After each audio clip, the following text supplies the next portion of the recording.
Hello everyone. देखिए हम लोग लास्ट कुछ लेक्चर में लीनियर ट्रांसफॉर्मेशन का बहुत सारा चीज़ डिस्कस किए थे।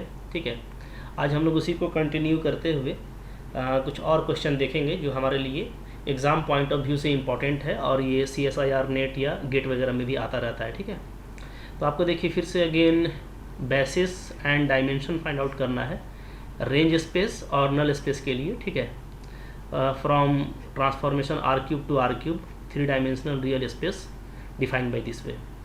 तो देखिए इसका पहले तो जो स्टार्ट है बहुत इजी होता है तरीका।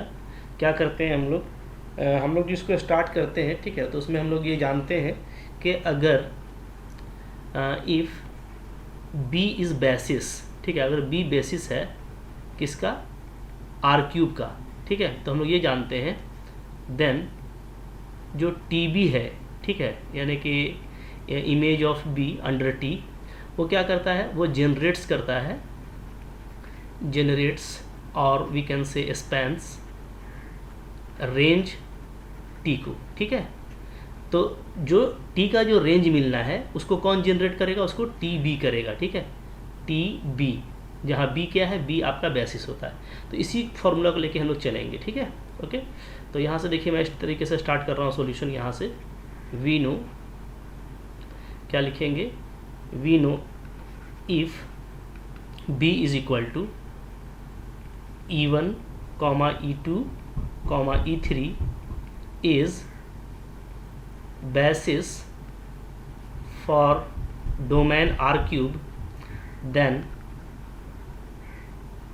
TB। ठीक है, इस TB का नाम हम दे सकते हैं क्या, B1। तो ये क्या आएगा, ये आ जाएगा आपका TE1, TE2, TE3। ठीक है, ये क्या करेगा, ये स्पैन करेगा, ये जनरेट करेगा स्पैन्स रेंज T को। ठीक है, ओके। तो रेंज T के लिए अगर आपको बेसिस निकालना है तो स्पैन जो कर रहा है, जो जनरेटिंग सेट है, वो तो आपको मिल जा रहा है यहीं से। तो इसमें जो लीनियरली इंडिपेंडेंट होगा उसको आप कलेक्ट कर लेंगे तो आपको बेसिस मिल जाएगा। ठीक है, तो चलिए यहाँ पे देखिए, यहाँ पे जो E1 है वो आपको पता है, E1 क्या होता है, E1 होता है 1 0 0। ठीक है, E2 क्या होता है, E2 होता है 0 1 0। और E3 क्या होता है, E3 होता है 0 0 1। ये आप जानते हैं। ठीक है, unit vector of the axis. Clear है। तो चलिए, तो यहाँ पे हम लोग देखेंगे कि यहाँ पे मेरा TE1, TE2 और TE3 क्या है, यानी ये वेक्टर क्या है। देखिए यहाँ पे हमको दिया हुआ है क्वेश्चन में, हियर TXYZ क्या गिवन है, ये गिवन है आपको x + 2y, y - z, x + 2z। ठीक है, तो पहले हम लोग सारा मान निकाल लेते हैं। देयरफॉर TE1 का मतलब क्या है, T1 0 0। तो सिर्फ आपका x1 है तो वैल्यू आ जाएगा 1 0 1। ठीक है, लाइक दैट TE2 में हमारा सिर्फ जो है y1 होता है तो इसका वैल्यू आ जाएगा 2 1 0। ठीक है, एंड फाइनली TE3, तो TE3 क्या हो जाएगा, TE3 is equal to T0 0 1। तो सिर्फ z आपका 1 है तो ये आपका आ जाएगा 0 -1 और 2। ठीक है, इस तरीके से ये सारा निकल गया। देयरफॉर में क्या बोलेंगे, देयरफॉर जो B1 हमको मिल रहा है, यानी generating set for range T, B1 is equal to 1 0 0, it is value of TE1। फिर TE2 क्या आ गया आपका 2 1 0, और T3 क्या आ गया 0 -1 2। तो ये जो कलेक्शन है ये क्या है, ये जनरेट करेगा, यानी ये जनरेटिंग सेट है। ठीक है, ठीक है, is generating set for range T। ठीक है, तो रेंज T के लिए ये क्या है, जनरेटिंग सेट है। ठीक है, चलिए अब हमको इसको बेसिस कंफर्म करने के लिए ये देखना होगा कि इसमें कितना वेक्टर क्या है, लीनियरली इंडिपेंडेंट है। ठीक है, ओके। तो आइए हम लोग लीनियरली इंडिपेंडेंट वेक्टर को इसमें से चूज़ करने का कोशिश करते हैं। ठीक है ना, कैसे करेंगे, तो देखिए यहाँ पे मैं पहले लिख लेता हूँ, टू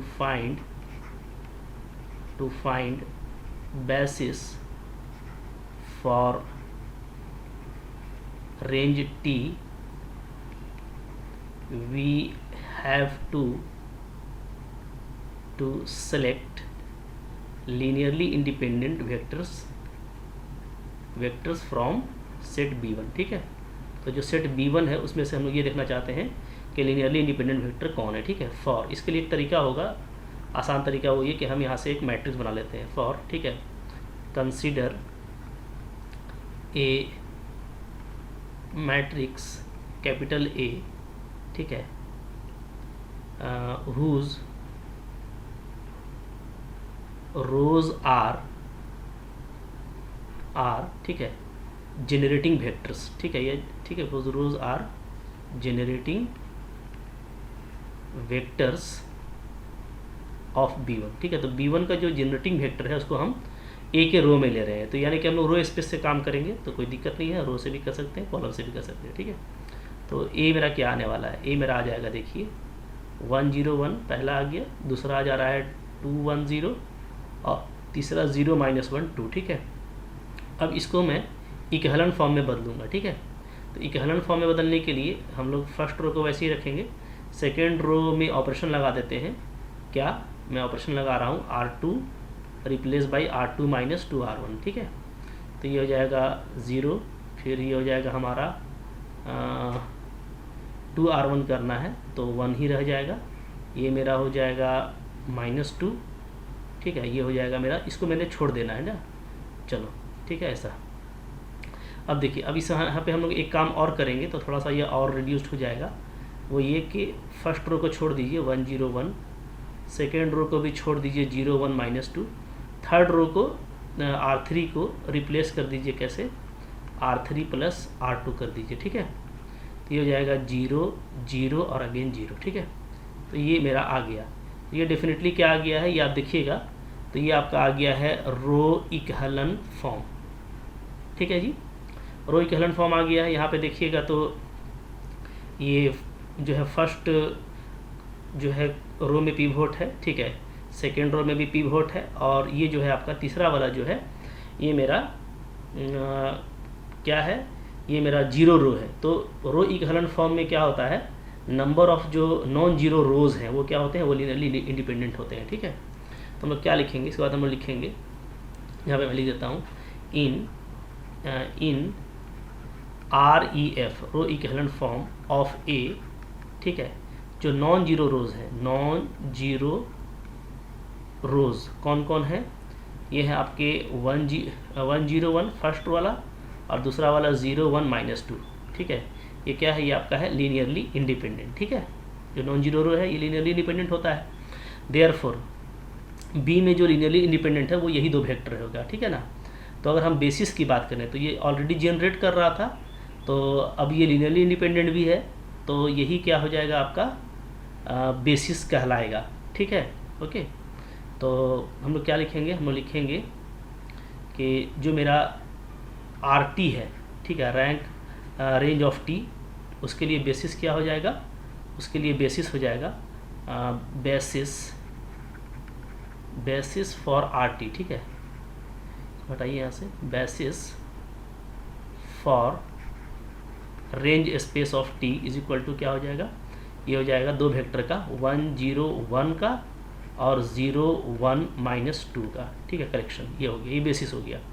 अगर ये बेसिस है तो यहाँ से आप रैंक बता सकते हैं कि रैंक क्या होगा, तो रैंक क्या होता है, रैंक होता है dimension of range space T, ठीक है। तो ये आपका क्योंकि दो ही एलिमेंट है तो इसका आपका रैंक 2 आ गया, ठीक है जी। इस तरीके से हम लोग रैंक भी निकाल लिए और बेसिस भी निकाल लिए। अब जो दूसरा काम है नल स्पेस का, हम उधर चलते हैं, ठीक है, सेकंड वाला। तो सेकंड वाला में देखिए नल स्पेस के लिए कैसे करना होगा, ठीक है, टू फाइंड नल स्पेस, ठीक है, to find null space basis, या बेसिस बोल दीजिए पहले, ऐसे बोलिए, ठीक है। To find basis for null space, basis for null space, ठीक है, ऑफ T, लेट में हम लोग ले लेते हैं कोई भी एक एलिमेंट, ठीक है, V XYZ जो बिलोंग करता है किससे, डोमेन से, R³ डोमेन, ठीक है। बात ध्यान दीजिएगा, क्योंकि हम लोग का जो नल स्पेस है वो क्या होता है, वो नल स्पेस जो है ये आपका सबसे सब स्पेस है, सब स्पेस ऑफ डोमेन, ठीक है। यहाँ पे डोमेन कौन है, डोमेन है आपका आर क्यूब, तो इसका सब स्पेस है, यानी इसी से आपको जो है एलिमेंट लेने पड़ेंगे जिसका इमेज अंडर टी क्या होगा, 0 होगा, तभी इसको नल स्पेस बोलते हैं। ठीक है, तो देयरफॉर क्या हो जाएगा, देयरफॉर हो जाएगा, अच्छा ये आर क्यूब का नहीं, ये एन टी का मेंबर होगा। ठीक है ना, यहाँ पे चूंकि हम नल स्पेस निकालना चाहते हैं तो हम यहाँ पे क्या लिखेंगे, हम यहाँ पे लिखेंगे यहाँ पे हम लोग लिख देंगे, ठीक है, क्या, नल स्पेस टी। तो नल स्पेस टी का कोई मेंबर हम लोग ले रहे हैं, क्या है, v is equal to x y z, और नल स्पेस डेफिनेटली क्या होता है, सब स्पेस होता है डोमेन आर क्यूब का। ठीक है, तो यहाँ से क्या हो जाएगा, इसका जो इमेज होगा, ठीक है, वो क्या होगा, वो आपका होगा 0 0 0, यानी 0 इन कोडोमेन, तो कोडोमेन भी आर क्यूब है। ठीक है, अब यहाँ पे देखिए ये आपको दे रखा है x plus 2y comma y minus z comma x plus 2z equal to 0 0 0। ठीक है, यहाँ से जो हमको साइमल्टेनियस इक्वेशन मिलेगा, हमको करना क्या है, हमको मेनली एक्स वाई जेड का वैल्यू निकालना है। ठीक है, तो दिस इम्प्लाइज, ठीक है, we have simultaneous equation, we have simultaneous equations, कौन कौन, एक तो हो जाएगा x plus 2y plus 0z equal to 0। ठीक है, फिर हो जाएगा हमारा x plus y minus z equal to 0, और x plus 0y plus 2z equal to 0। ठीक है, ये तो हमको इसका सॉल्यूशन चाहिए, तो इसका सॉल्यूशन निकालने के लिए हम लोग क्या करेंगे, हम लोग जो है इसका सॉल्यूशन निकाल सकते हैं आसानी से जो है मैट्रिक्स मेथड का यूज़ करके। ठीक है, ओके, तो अब यहाँ पे देखिए, यहाँ पे जो हमको फाइंड आउट करना है एक्स वाई जेड, तो वो हम लोग कैसे फाइंड आउट कर सकते हैं। ठीक है, देखिए हम लोग इस तरीके से फाइंड आउट करेंगे, देयरफॉर इसका जो ऑगमेंटेड फॉर्म होगा वो क्या हो जाएगा। ठीक है, तो इसका हम लोग निकाल लेते हैं, है ना, इन ऑर्डर टू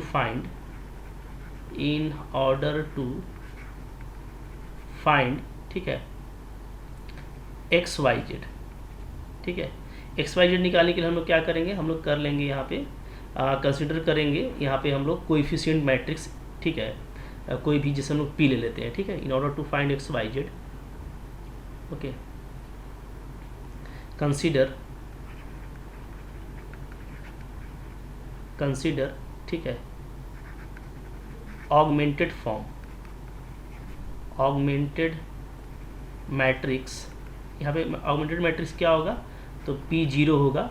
ठीक है ना, ओके, तो यहाँ पे इसको हम लोग कैसे डिनोट करेंगे, तो इसको हम लोग ऐसे डिनोट करेंगे, इसका कोएफिशिएंट क्या हो जाएगा, 1 2 0, फिर इसका हो जा रहा है 0 1 -1, और ये 1 0 2। ठीक है, और ऑगमेंटेड फॉर्म है तो इधर तो आपका 0 0 0 ही है, तो 0 0 0 पे कोई फ़र्क पड़ेगा नहीं, किसी भी तरह का ऑपरेशन हम लोग लगाएंगे तो रो ऑपरेशन। ठीक है, तो इसको हम लोग क्या करेंगे, इसको हम लोग फिर से इक्विवेलेंट फॉर्म में कन्वर्ट करते हैं। ठीक है, तो दिस इज़ इक्विवेलेंट टू, ठीक है, यहाँ पे 1 2 0 को रहने दीजिए, अच्छा 0 1 -1 ये भी ठीक है। ठीक है, लास्ट वाले को हम लोग सिर्फ चेंज करते हैं, तो यहाँ पे ऑपरेशन लगा देते हैं, R3 इज़ R3, और इस 1 को आपको 0 करना है। ठीक है, तो R3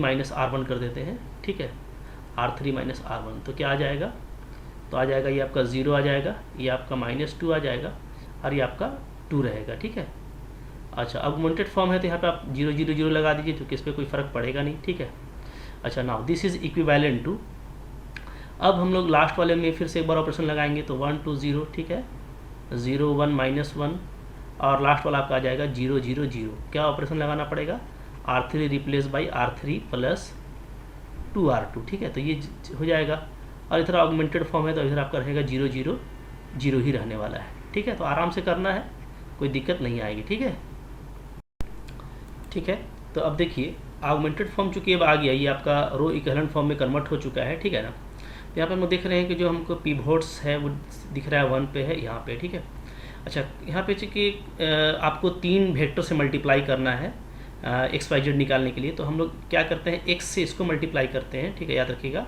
वाई से इसको करते हैं और जेड से इसको करते हैं। ठीक है, तो यहाँ पे कौन इंडिपेंडेंट वेरिएबल होगा, ठीक है, इंडिपेंडेंट तो हम लोग देखिए यहाँ पे चूँकि 3 है तो डेफिनेटली क्या है, 2 ही आपका वेक्टर है जो डिपेंडेंट है, 1 ही इंडिपेंडेंट है।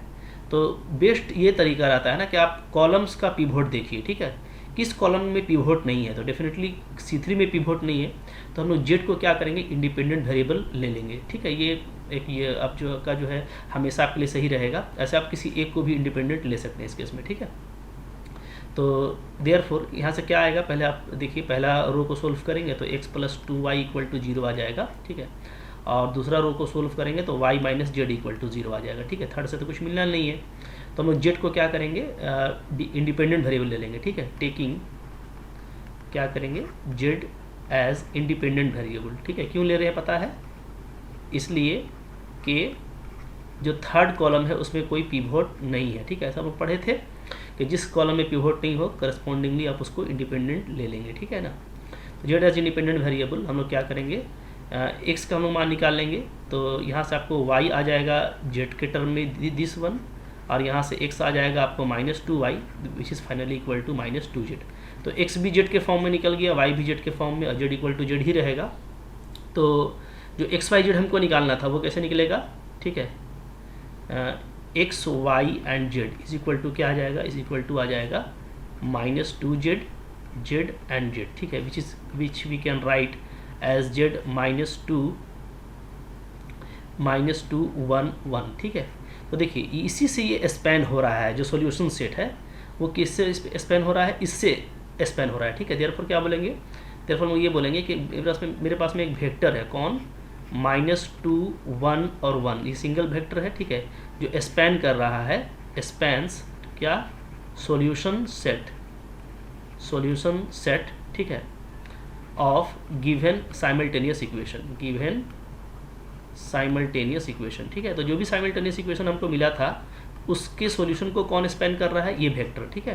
तो डेफिनेटली यही क्या होगा, नल स्पेस का बेसिस कहलाएगा। चूँकि सिंगल है तो डेफिनेटली ये लीनियरली इंडिपेंडेंट है, ठीक है। सिंगलटन कोई भी नॉन जीरो क्या होता है आपका, लीनियरली इंडिपेंडेंट होता है। तो ऐसो आप लिख सकते हैं क्या कि -2 1 1, ये क्या है, ये आपका नॉन जीरो सिंगलटन सेट है ना, सिंगलटन सेट, ठीक है। देयरफॉर क्या है, इज लीनियरली इंडिपेंडेंट, तो ये देखिए स्पैन भी कर रहा है और लीनियरली इंडिपेंडेंट भी है, तो नो डाउट क्या हो जाएगा, ये आपका बेसिस बन जाएगा, ठीक है। देयरफॉर क्या लिखेंगे, देयरफॉर B3 जो -2 1 1 को कॉन्टेन करता है, ये क्या है, इज बेसिस, ये आपका बेसिस है किसके लिए, for null space of T, ठीक है। तो अब यहाँ से अगर हम लोग इसका जो है डायमेंशन निकालें, नलिटी फाइंड आउट करें, तो नलिटी क्या आ जाएगा, तो नलिटी आपको आ जाएगा, it is simply dimension of null space T, ठीक है। तो ये आपको मिल जाएगा 1, चूँकि इसमें सिर्फ एक ही एलिमेंट है, ठीक है। और हम लोग ये देख रहे हैं कि ये वेरीफाई भी करता है रैंक नलिटी थ्योरम को, ठीक है, विच वेरीफाइज रैंक नलिटी थ्योरम, ठीक है। जो रैंक नलिटी थ्योरम है वो क्या था कि rank of T plus nullity of T, ठीक है, ये क्या होता है, ये इक्वल टू होता है डायमेंशन ऑफ डोमेन, ठीक है, R3। तो रैंक हम लोग का देखिए 2 आया था, ठीक है, नलिटी हम लोग का 1 आया, और इधर 3 है, ठीक है। तो आपका इस हिसाब से ये बिल्कुल करेक्ट है। इस तरीके से आपको इसको बनाना है, ठीक है। तो मुश्किल नहीं है, सिस्टमेटिक ऑर्डर में सिर्फ आप कॉन्सेप्ट का यूज़ करेंगे, डेफिनेशन आप याद रखेंगे, रेंज का क्या होता है, नल स्पेस का क्या होता है, नलिटी क्या है, रैंक क्या है, ठीक है। तो बहुत आसानी से आप इस तरह के क्वेश्चन को बना लेंगे, ठीक है। तो आई होप आपको ये बहुत अच्छे से समझ में आया है। तो लाइक तो बनता है, लाइक ज़रूर कीजिएगा, ठीक है। शेयर कीजिए, चूँकि इस तरह का क्वेश्चन एग्जाम के लिए काफ़ी इंपॉर्टेंट है, ठीक है। डेफिनेटली अगर आपने सब्सक्राइब नहीं किया तो कर लीजिए, चूँकि मैथ्स का काफ़ी कुछ कंटेंट आपको इसमें मिल जाएगा, ठीक है। इनफैक्ट आप CSIR नेट का भी तैयारी फ्री में कर सकते हैं, ठीक है। Thank you very much.